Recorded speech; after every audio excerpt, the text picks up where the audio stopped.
नमस्कार, मैं हूं आपके साथ वैशाली और आप देख रहे हैं पब्लिक ब्रेकिंग न्यूज। विवाद क्या सेना में जाति देकर बिगड़ी राजनीति, बिहार इलेक्शन 2025। नमस्कार दोस्तों, स्वागत है आपका हमारे YouTube चैनल पर। आज हम बात करने जा रहे हैं बिहार चुनाव 2025 की सबसे बड़ी राजनीतिक हलचल पर। कांग्रेस नेता राहुल गांधी ने एक बयान दिया है जिसने सियासी गलियारों में तूफान मचा दिया है। राहुल ने कहा कि देश की 10% आबादी ही सेना को नियंत्रित करती है। इस बयान के बाद बीजेपी ने जोरदार पलटवार किया है और सवाल उठाया है कि क्या राहुल गांधी अब सेना में भी जाति देखने लगे हैं। तो चलिए जानते हैं कि आखिर इस बयान के मायने क्या हैं। बीजेपी क्यों भड़की और जिस जगह से राहुल ने ये बात कही वहां की जातिगत राजनीति की कहानी क्या है। राहुल गांधी ने मंगलवार को बिहार की एक चुनावी रैली में कहा कि देश की 10% आबादी सेना को नियंत्रित करती है, जबकि बाकी 90% लोग सिर्फ देखते रह जाते हैं। उन्होंने आगे कहा कि भारत की असली ताकत आम जनता है, लेकिन सत्ता और सुरक्षा दोनों पर मुट्ठी भर लोग काबिज हैं। यह बयान उन्होंने बिहार के कटिहार जिले में दिया है। राहुल का इशारा उन आर्थिक और सामाजिक वर्गों की ओर था जो उनके अनुसार संसाधनों और संस्थाओं पर नियंत्रण रखते हैं। लेकिन इस बयान के सामने आते हैं बीजेपी ने कांग्रेस पर तीखा हमला बोला। पार्टी ने कहा कि राहुल गांधी देश की सेना को जाति और वर्ग के चश्मे से देख रहे हैं, जो बहुत शर्मनाक है। बीजेपी नेताओं का कहना है कि सेना एक अनुशासित और राष्ट्रीय संस्था है जिसमें किसी जाति या धर्म का सवाल ही नहीं उठता।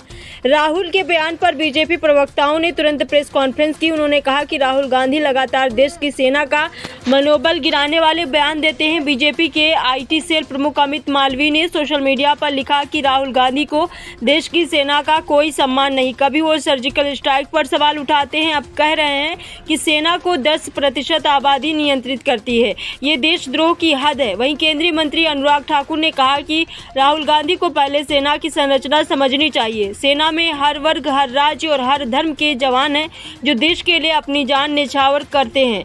ये वही सेना है जो सीमाओं पर रात दिन खड़ी है और राहुल गांधी उस पर राजनीति कर रहे हैं। उन्होंने कहा राहुल गांधी का बयान बिहार में दिया गया और यही वजह है कि यह और ज़्यादा संवेदनशील बन गया है। बिहार की राजनीति जाति समीकरणों के इर्द गिर्द घूमती रही है। जिस कटिहार जिले में राहुल ने रैली की वहां मुस्लिम और यादव मतदाताओं की संख्या अधिक है। कांग्रेस और महागठबंधन इन्हीं वोटों को मजबूत करने की कोशिश में है। राजनीतिक विश्लेषकों का कहना है कि राहुल गांधी का यह बयान शायद वर्गीय असमानता को उजागर करने के लिए था, लेकिन इसे सेना जैसे सम्मानित संस्थान से जोड़ा देना उनकी बड़ी राजनीतिक गलती साबित हो सकती है।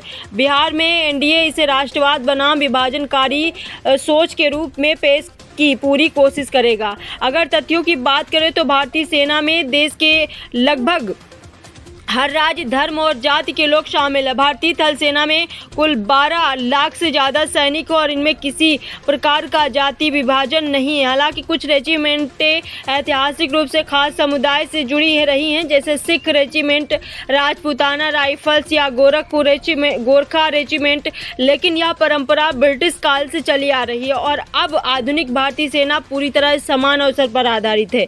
सेना में भर्ती पूरी तरह योग्यता और फिटनेस के आधार पर होती है। ऐसे में राहुल गांधी का 10% आबादी सेना को नियंत्रित करती है वाला बयान न सिर्फ गलतफहमी फैलाता है बल्कि सेना की स्थिरता पर भी सवाल उठाता है। तो दोस्तों, ये थी पूरी कहानी राहुल गांधी के उस बयान की जिसने बिहार चुनाव के बीच में राजनीति का पारा चढ़ा दिया। क्या यह सिर्फ एक भाषण की गलती है या इसके पीछे कोई बड़ी रणनीति छिपी हुई है? आपका क्या मानना है? क्या राहुल गांधी ने सच में गलती की या उनके शब्दों को तोड़ मरोड़ कर पेश किया गया? नीचे कमेंट में जरूर बताएं।